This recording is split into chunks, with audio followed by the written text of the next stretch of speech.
I'm Jamisha Shackelford. I'm the Program Associate at Central Carolina Community Foundation, and this is On the Table Day. We're so excited to be out here at our Riverfront Park, here to talk about everything relating to the river experience. So I'm going to have the people who are joining me introduce themselves, and we can get this conversation started. We can start with you. Okay. Hi, everybody. I am Dee Bell Williams. I'm founder and president of Dr. D Unlimited Education and Consulting and Company. And I'm super, super excited to partner with Central Carolina Community Foundation to have these very, very important discussions about our river here in Columbia, South Carolina. Yeah. I'm Lee Snellgrove. I'm the director of One Columbia for Arts and Culture. And I'm Bill Stengler. I am your Congaree Riverkeeper. The Riverkeeper today, y'all. We got him today. So let's talk about, first starting off, what brought you guys to the table? You want to start? Well, I can start off. Specifically, since we're talking about the river, and here kind of means something special to me because when I actually launched my t-shirt line for my educational consulting business, I literally did my photo shoot here at the Riverfront Park. Yeah. And so it has a special place in my heart. One, I'm here from the Columbia area. It's such a beautiful scenery. I love nature. I'm a country girl. I was born and raised on a farm, so I'm used to being around lots of water and trees. And I think it's very, very important that we appreciate nature. It's something that we can't necessarily give to ourselves. It is God created, and I think it's our job and ability to appreciate it and take care of it. Yeah. What about you?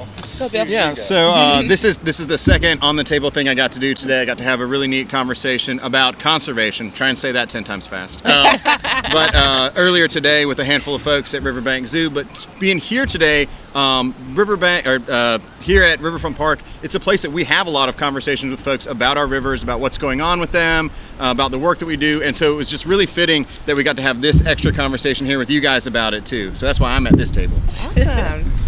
I am a table host tonight, so we are having shortly, a few minutes, we'll be starting another conversation here in Riverfront Park as part of the Beer Keller event that's going on. People can just casually walk up. We got some desserts to hand out, and we're going to talk about public spaces in the riverfront and what's going on here in Riverfront Park.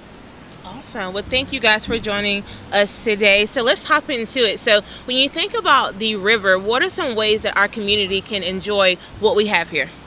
So I feel like I'm going to have to tag this one first. I mean, you are the river keeper. Right. Yeah, and folks utilize our three rivers here in the Midlands in a number of different ways. So I worked as a river guide for a long time.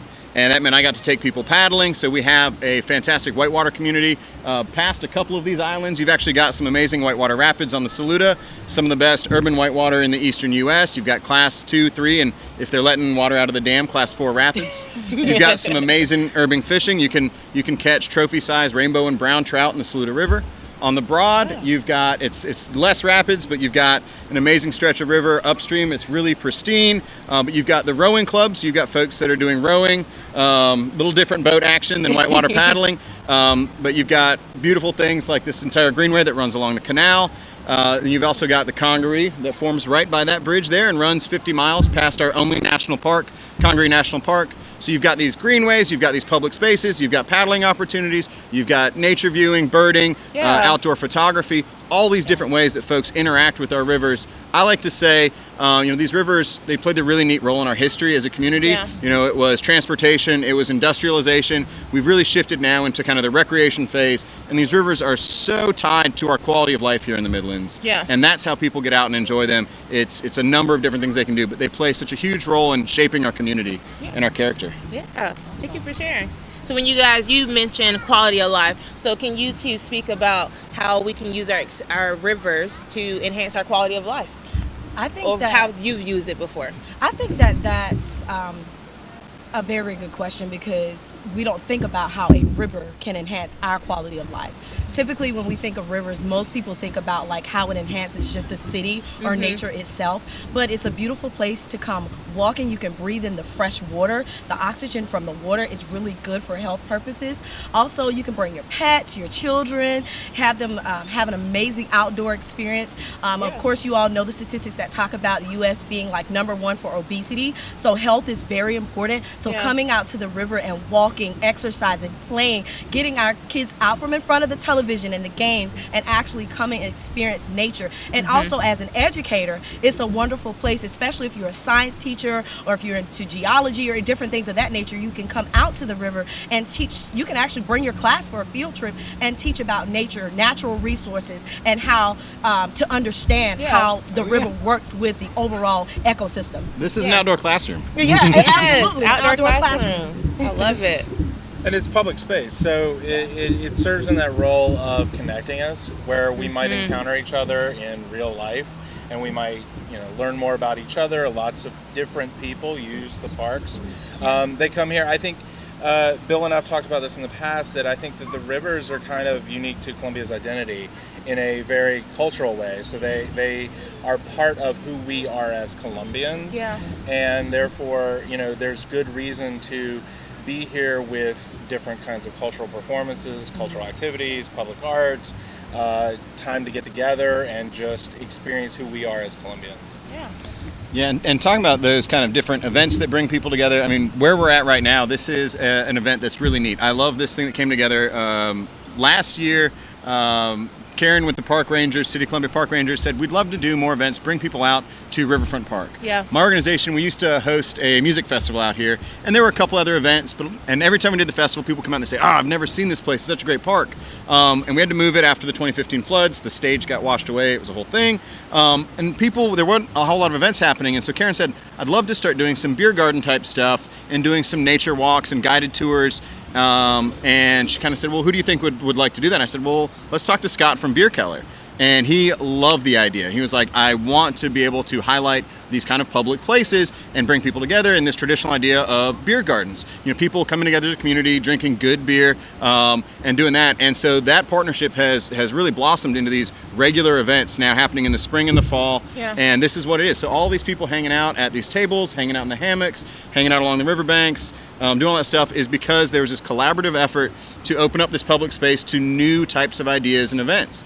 And so it's just really cool that we get to be part of this. I usually get roped into doing a walking tour, but we're also doing education outreach over there, and it's a really neat thing. So I think having these public places that can bring people together in unique ways, not just the standard, there's a lot to be said for going on a walk and getting that exercise, doing those things, but in different ways that make people look at places differently too is really cool. And I love what the city's done with this space and what Beer Keller's been able to do as a partner in this space too. Yeah. So how do people find out about events like that? Obviously, you can follow our Facebook. No, Which is? There are. So you can follow Congaree Riverkeeper on social media. Our website is being redone right now, so you can find stuff there, but not a whole lot. But no, we try and share events. But really, there's so many different groups. There's all these different places. Congaree National Park hosts regular events. They do a lot of forest wellness stuff. So they do yoga in the park. They do workshops. They do journaling and poetry and arts. Saluda Shoals in Irmo on the Saluda River has a whole bunch of events. City of Columbia Parks do. City of Casey has a whole bunch of guided history walks in their 12,000 year history park. All of these different entities have a whole bunch of stuff, and then you've got local groups like Palmetto Paddlers who get people on the water to do paddling and learn canoeing, kayaking, all that kind of stuff. If you just look for it, it's out there. It's out there, guys. It's out there. So we got a chance to talk about ways that we can utilize our rivers. So whether it's connecting with people, whether it's exercising, whether it's just learning more about the best kept secret in Columbia. So let's talk about some opportunities for it to take it to the next level. So what are some things that we hope that our rivers will have in the future? Me again? No. Oh, no. I want to hear what some of these guys have to say. I think that's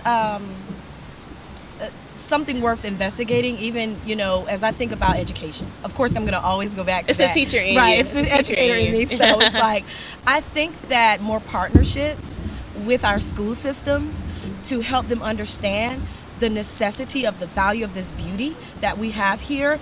Of course, from the event perspective, I do understand it, but there are lots of events that schools can partner with that can help enhance and bring value to this space, but also make that value reciprocal and bring value back to the education system with using our natural resources here. So I'd like to see more of that partnership between conservation and the education system.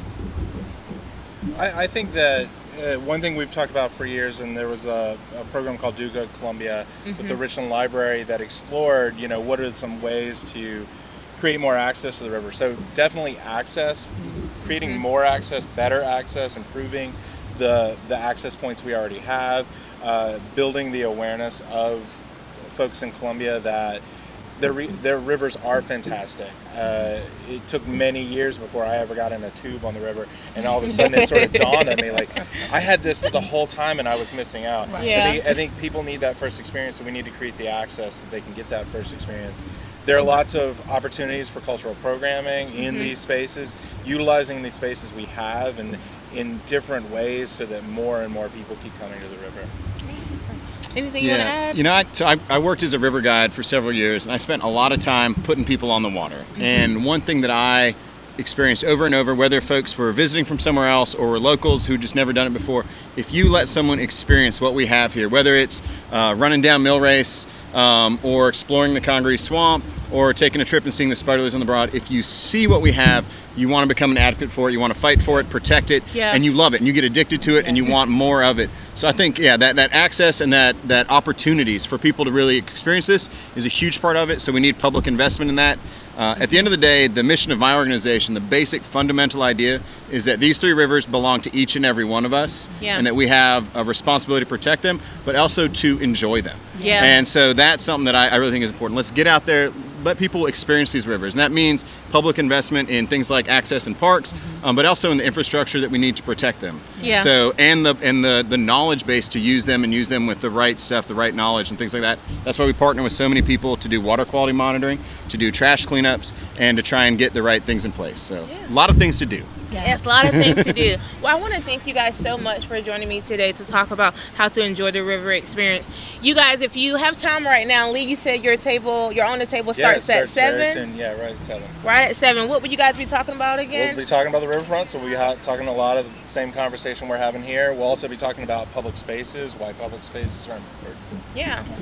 Well, thank you guys so much for joining us on Facebook Live today, and thank you for just participating on the table. Have a great day.